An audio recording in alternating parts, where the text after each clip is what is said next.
Champions ట్రోఫీలో ఫైనల్కి రావడం ద్వారా భారత్ పాకిస్తాన్కి భారీ జలకిచ్చిందా? పాకిస్తాన్ ఆశలపై భారత్ నీళ్లు చల్లిందా అంటే అవుననే సమాధానం ఇస్తున్నారు కొంతమంది క్రీడారంగ విశ్లేషకులు. ఈ నేపథ్యంలోనే ఈ అంశం మీద మనం పూర్తి స్థాయిలో విశ్లేషణ చేసుకుందాం. ప్రస్తుతం మనతో పాటు ఉన్నారు ప్రముఖ సీనియర్ జర్నలిస్ట్ యజ్ఞమూర్తి గారు. వారితో మాట్లాడదాం. యజ్ఞమూర్తి గారు నమస్తే అండి. నమస్తే కృష్ణ. యజ్ఞమూర్తి గారు, ఛాంపియన్స్ ట్రోఫీకి ఇప్పుడు పాకిస్తాన్ ఆతిథ్యం ఇస్తూ ఉంది. అయితే భారత్ ఛాంపియన్స్ ట్రోఫీలో ఫైనల్కి రావడం ద్వారా పాకిస్తాన్ ఆశలపై నీళ్లు జల్లింది అనేటువంటి వార్తలు వస్తూ ఉన్నాయి. దీని మీద మీ విశ్లేషణ ఏంటి సార్? నిజంగా ఈ ఐసీసీ ఛాంపియన్షిప్ ట్రోఫీ చాలా ప్రతిష్టాత్మకంగా తీసుకుంది పాకిస్తాన్. సో ఎట్లాగో ఐసీసీని మెప్పించి, అంటే దాన్ని ఒప్పించి తమ దేశంలో ట్రోఫీని నిర్వహించుకోవడానికి గ్రీన్ సిగ్నల్ పొందింది. దానికి ముందు చాలా జరిగింది, అంటే ఇవాళ వద్దా. ఎందుకంటే భారత్ అయితే ముందే చెప్పేసింది, మేము పాకిస్తాన్కి అయితే రాము, అక్కడ మేము ఆడబోము అని. భద్రతాపరమైన దీని మీద పాకిస్తాన్ కూడా చాలా పోరాటం చేసింది. మేము అన్ని భద్రతాపరమైనటువంటి అన్ని చర్యలు మేము తీసుకుంటాము, వాళ్ళకి ఏ ఇబ్బంది కలగనివ్వము అని ఎన్ని చేసినప్పటికీ కూడా మాదేం లేదు, కేంద్ర ప్రభుత్వం ఒప్పుకుంటే వస్తాం, లేదంటే మేము రాలేము, ఎందుకంటే మేము మా ఆటగాళ్ళ భద్రత మాకు ముఖ్యమని బీసీసీఐ ఐసీసీకి చెప్పింది. ఇక్కడ ఏంటంటే ఐసీసీ చైర్మన్, ప్రస్తుత ఐసీసీ చైర్మన్ వచ్చేసి జైషా కావటం వల్ల ఇక్కడ అంటే పాకిస్తాన్ పప్పులు ఉడకలేదని అనుకోవాలి. ఎందుకంటే ఏమైనా జరగచ్చు. పాకిస్తాన్ పరిస్థితి ప్రస్తుతం ఆర్థికంగా బాగాలేదు, అలాగే అక్కడ సామాజికంగా కూడా భద్రతాపరమైనటువంటి చాలా అంశాలు అక్కడ ఇమిడి ఉన్నాయి. ఈ రోజే ఉదాహరణగా తీసుకుంటే రంజాన్ మాసం ప్రారంభమైన తరువాత అక్కడ 3 దాడులు జరిగినాయి. ఈరోజు ఆత్మాహుతి దాడిలో ఎంతోమంది పాకిస్తానీయులు కూడా చనిపోయినటువంటి పరిస్థితి మనం చూసాం. అవును, అంటే అక్కడ టెర్రరిస్ట్ కార్యకలాపాలు కూడా చాలా విస్తృతంగా జరుగుతూ ఉన్నాయి. సో దీన్ని దృష్టిలో పెట్టుకునే, ఎందుకంటే ఎవరు ఎన్ని హామీలు ఇచ్చినా కానీ ఏదైనా జరగరానిది జరగదు అని చెప్పడానికి ఇప్పుడు ఎవరు ఏమి చెప్పలేని పరిస్థితి కదా. అందుగురించే మేము వెళ్ళము అని చెప్పేసి తెగేసి చెప్పింది. అంటే కేంద్ర ప్రభుత్వం వద్దు అని చెప్పడం వల్ల మన బీసీసీఐ కూడా నో చెప్పింది. సో దాంతో ఏంటంటే ఇండియా ఆడే మ్యాచ్ని మాత్రం దుబాయ్లో ఆడటానికి ఐసీసీ అనుమతి ఇచ్చింది. సో దాంతో ఇప్పుడు దుబాయ్లో ఈ ఖర్చు ఇదంతా కూడా మళ్ళీ పాకిస్తానే చేసుకోవాలి. అట్లా ఈ టోర్నమెంట్ అనేది మొదలైంది. సో ఒక పెద్ద టోర్నమెంట్ ఇది, ఎందుకంటే ఐసీసీకి కనుసన్నలో నడిచేటువంటి ఒక పెద్ద టోర్నమెంట్. సో దీని ద్వారా తమకి అంటే ఎండార్స్మెంట్ల ద్వారా కానివ్వండి, అనేక రకాల మార్గాల్లో మంచి ఆదాయం వస్తుంది, తమ పరపతి కూడా పెరుగుతుంది అనేటువంటి నమ్మకం, గట్టి నమ్మకంతో పాకిస్తాన్ క్రికెట్ బోర్డు, పీసీబీ అంటాం, పీసీబీ కూడా దీనికోసం చాలా ఖర్చు పెట్టింది. మన ఇండియన్ కరెన్సీలో చూసుకుంటే 1200 కోట్ల రూపాయల పైనే దీనికోసం ఆ స్టేడియాలను మళ్ళీ పునర్నిర్మించింది, బాగు చేసింది. చివరికి వచ్చేటప్పటికి ఏమైందంటే పాకిస్తానే సెమీఫైనల్స్ దాకా రాలేకపోయింది. వాళ్ళు ఆడింది ఒక్క మ్యాచ్ ఆడారు, అది కూడా ఇండియా మ్యాచే. ఇండియా మ్యాచ్లో తోటి వేరే వాళ్ళతో మ్యాచ్ ఆడారు. ఇండియా మ్యాచ్ వచ్చి మళ్ళీ దుబాయ్లోనే జరిగింది. అక్కడికి వచ్చేటప్పటికి మళ్ళీ ఓడిపోయింది.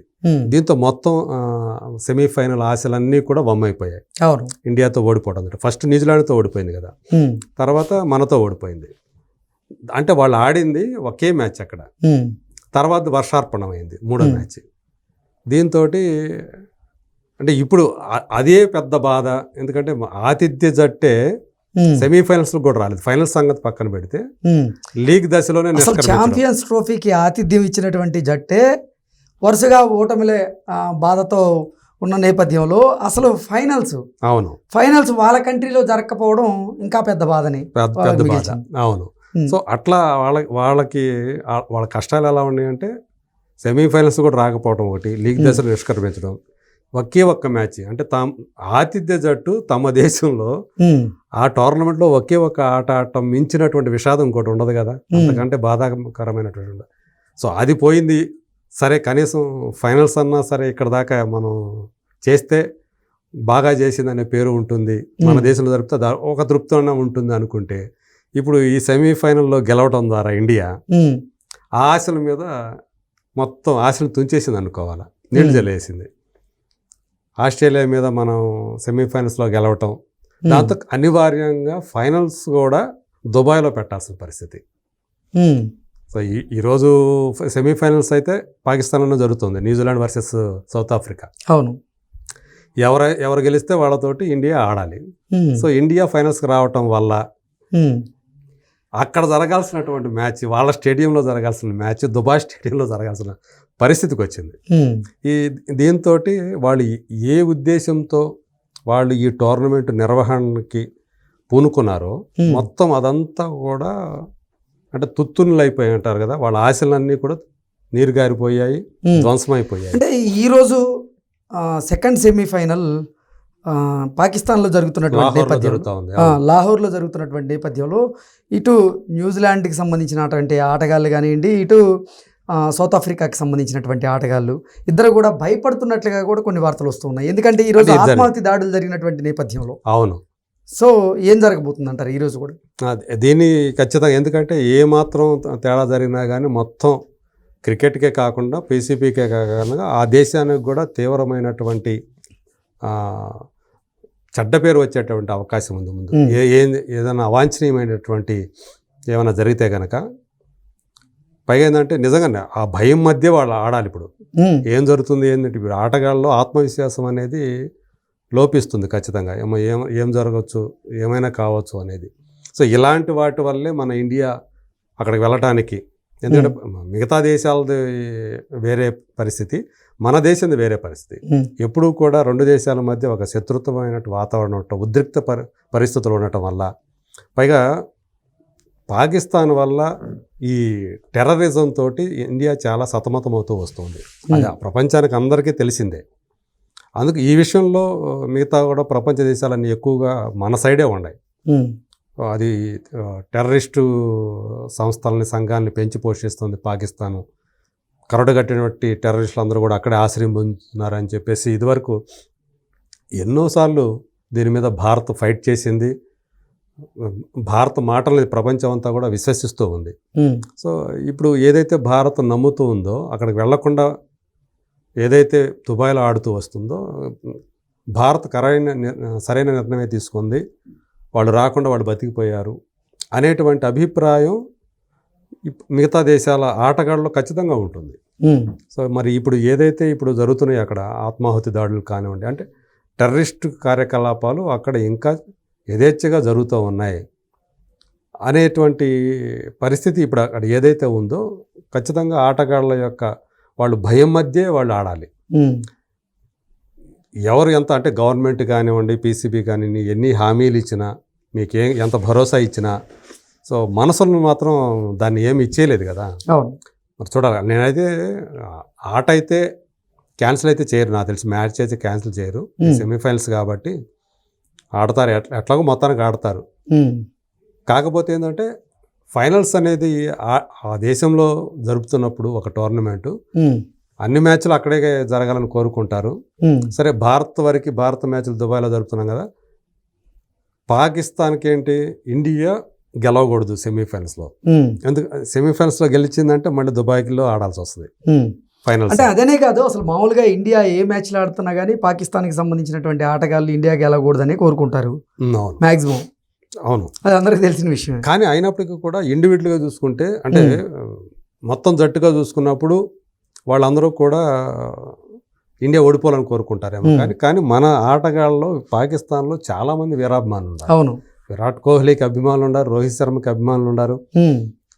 వాళ్ళ ఏదైతే వాళ్ళ అచీవ్మెంట్స్ ఏవైతే ఉన్నాయో వాళ్ళని సపోర్ట్ చేస్తూ చాలామంది, వాళ్ళని ప్రశంసిస్తూ చాలామంది కామెంట్ చేస్తుంటారు. అంతెందుకు, మొన్న షమా మొహమ్మద్ అనే కాంగ్రెస్ లేడీ లీడర్ ఒక రోహిత్ శర్మని ఆయన మీద బాడీ షేమింగ్ పాల్పడింది. అవును, ట్వీట్లు చేసింది.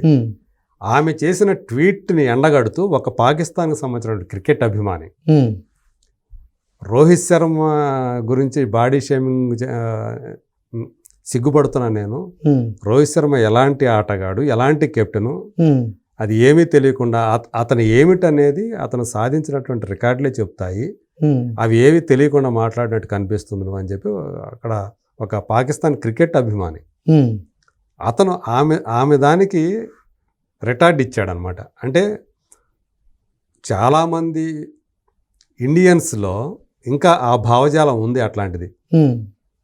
వీళ్ళకంటే పాకిస్తాన్ క్రికెట్ అభిమానులు బెటర్ కదా అని చెప్పేసి కూడా షమా మహమ్మద్ని విమర్శిస్తూ ఉన్నారు. అవును. దాన్ని హైలైట్ చేసి ఇవాళ ఏదైతే అతను పెట్టాడో గఫార్ అనుకుంటా అతని పేరు. సో ఆ గఫార్ చేసినటువంటి ట్వీట్ని ఆమె చేసిన ట్వీట్కి ప్రతిగా దాన్ని ఇవాళ మన వాళ్ళు చాలా వైరల్ చేస్తూ ఉన్నారు. ఎగ్జాక్ట్లీ.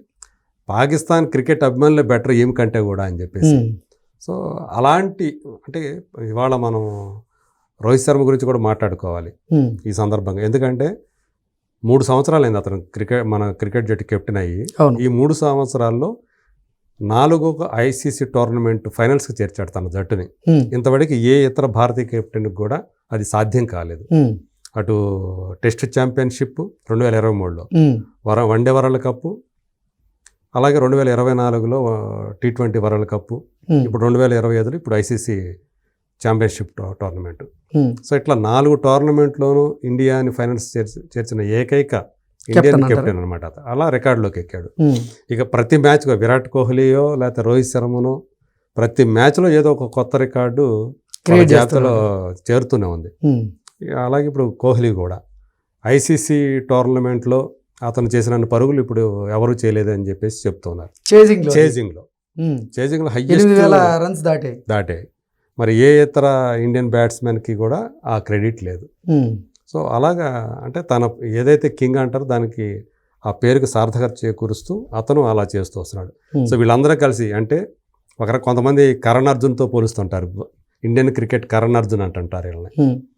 సో మనకైతే వేరే పెట్టుకోవచ్చు, తెలుగు వాళ్ళు ఏం పెట్టుకుంటే బాగుంటుందేమో చూడాలి. కానీ బట్ వీళ్ళిద్దరూ కలిసి ఈరోజు అతను కెప్టెన్గా, కోహ్లీ ఆటగాడిగా పాకిస్తాన్ ఆశలన్నింటినీ కూడా వీళ్ళిద్దరూ కలిసి నీరు కార్చేశారు అనేటువంటి కామెంట్లు ఇప్పుడు వైరల్ అవుతూ ఉన్నాయి సోషల్ మీడియాలో.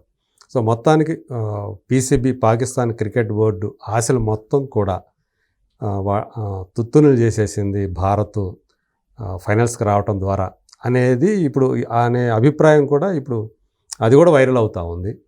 సో మొత్తానికి మనం అంటే ఇది ఎవరు ఏమి చేయలేరు దీనికి. భారత్ ఏమో పాకిస్తాన్కి వెళ్ళదు, పాకిస్తాన్ ఏమో మనకి ఇక్కడ జరగాలి టోర్నమెంట్ ఫైనల్స్ అని అనుకుంది. అది సాధ్యం కాలేదు దానికి.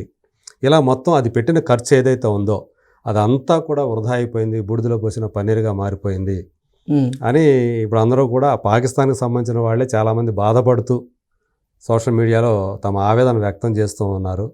సో అది ప్రస్తుతం టాపిక్ ఏదంటే పాకిస్తాన్ ఆశల మీద నీళ్లు చల్లినటువంటి భారత్ అనేది ఇప్పుడు ప్రస్తుతం టాపిక్ అయిపోయింది. Okay sir, thank you so much. Thank you.